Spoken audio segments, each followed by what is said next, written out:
فبالنسبة لوحدة الإسعاف طبعا هو كان محمد سعى لها من حوالي أكثر من 4 سنين، وكانت المحاولات تعثرت، ولكن من فترة تم التفكير فيها مرة تانية.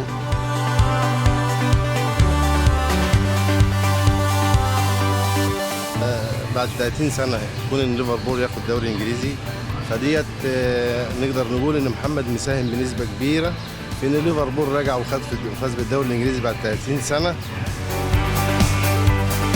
هلا أبو صلاح، أبو صلاح.